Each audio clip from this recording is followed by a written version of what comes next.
Okay, good afternoon, students. This is P. Venkatrao, Assistant Professor LBRC. So, EC Department LBRC has started the virtual demonstration of lab experiments. So, as a part of that, from the 4th semester Analog Communications Lab, here I am going to explain the another experiment that is called pulse amplitude modulation and demodulation.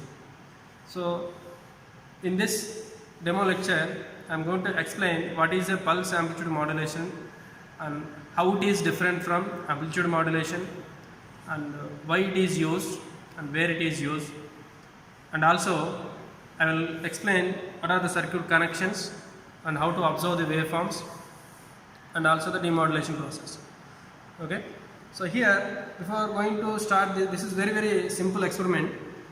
But before going to understand this and analyze the analysis of this experiment, you need to understand what is a PAM and why PAM is required and where it is used. So here the pulse amplitude modulation, here the name indicates it is a amplitude modulation, but it is based on pulse.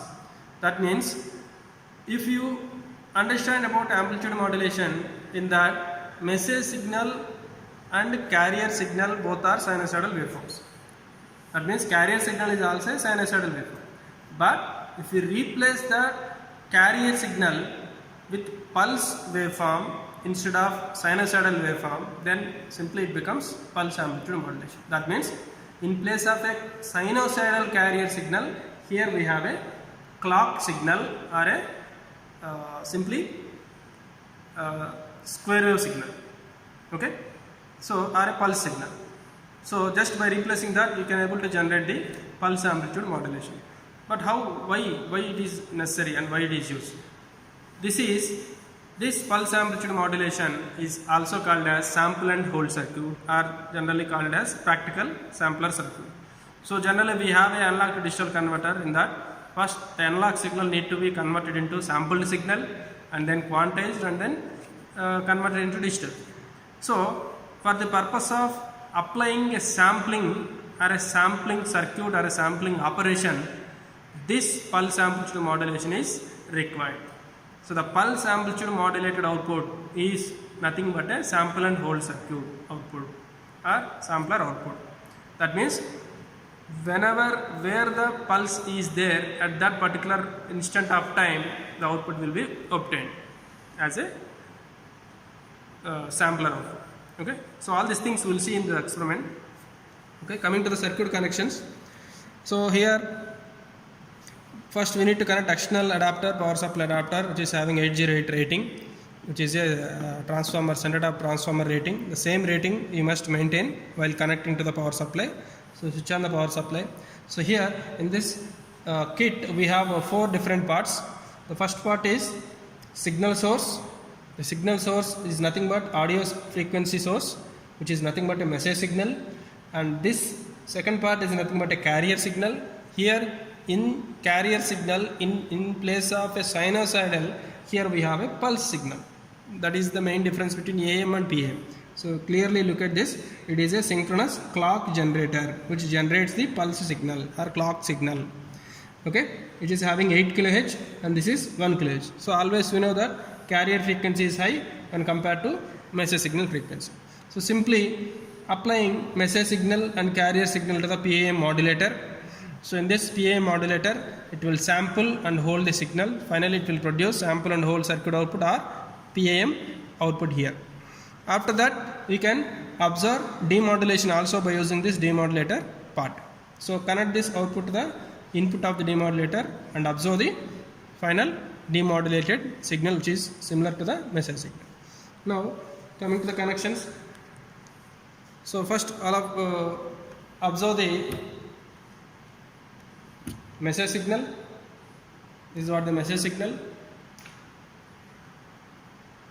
having a sinusoidal waveform, and note down the message signal amplitude and time period and frequency. So all these 3 parameters for every waveform you must calculate. Next, this is what the carrier part. So here in place of a sinusoidal we are using a clock signal generator, that means a square wave we need to generate. So if you observe the clock signal output, clearly you can have the pulse generator or a clock signal generator. So this is a square wave periodic pulse train. You can observe at the output of this clock generator. So again note down the amplitude, frequency and time period.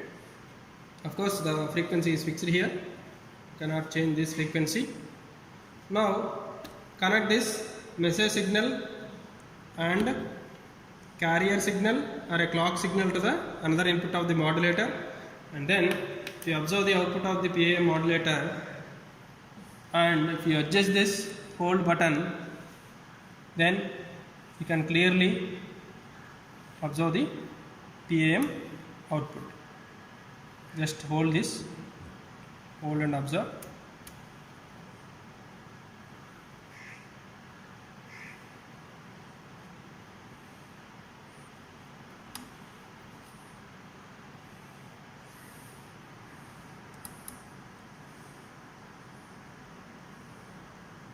Yes, just for a while you need to hold this and adjust this hold button so that you will get a perfect pulse amplitude modulated waveform.